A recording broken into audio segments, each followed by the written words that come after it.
In Azerbaijan's capital, Baku, its rich past lives side by side with its modern prosperity.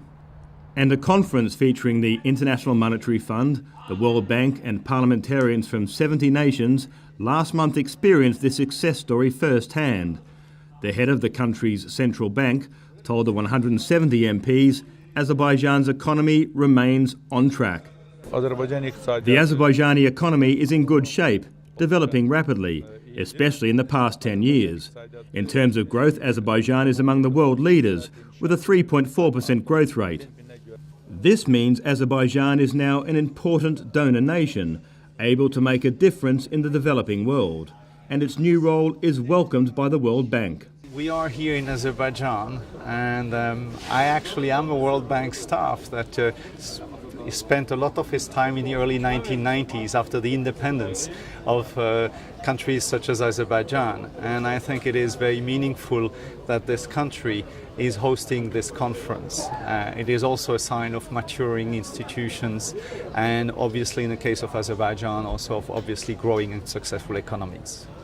So Azerbaijan is a country which has experienced a tremendous reduction in poverty over the last 15 years. The rate of poverty has been from 50% down to less than 6% in just 15 years, which is, I think, a world record in terms of poverty reduction.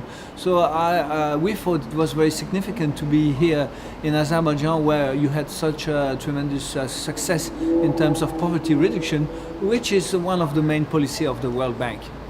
The event's host, Azerbaijan MP Elkan Suleimanov, said hosting such a conference is an honour for his nation, as it is a valuable discussion about how development funds can benefit the world.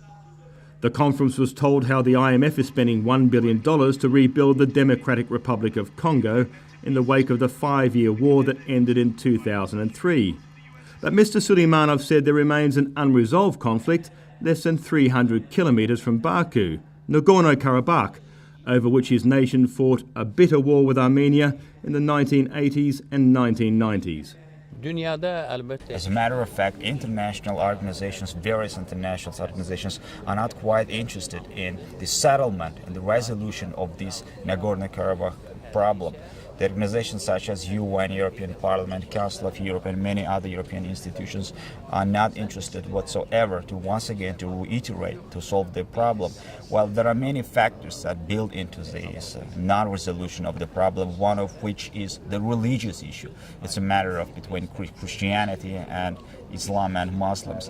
And another problem is the economic strength that is being envied by many European countries, that some of them do not apparently want to see our country economically prosper. The conference learned that the Sarsang Reservoir, which lies on land occupied by Armenia, is now in a state of chronic disrepair and poses a threat to more than 400,000 people who live downstream. Imagine if something goes wrong with that water reservoir, adjacent 7 regions that are occupation currently, they will be entirely obliterated, blotted out from the earth, meaning that, and which can lead to the casualty up to 400,000 Azerbaijanians that will face an imminent danger. Baku was the first city east of Europe to host this annual event, which in 2013 marked its 10th anniversary.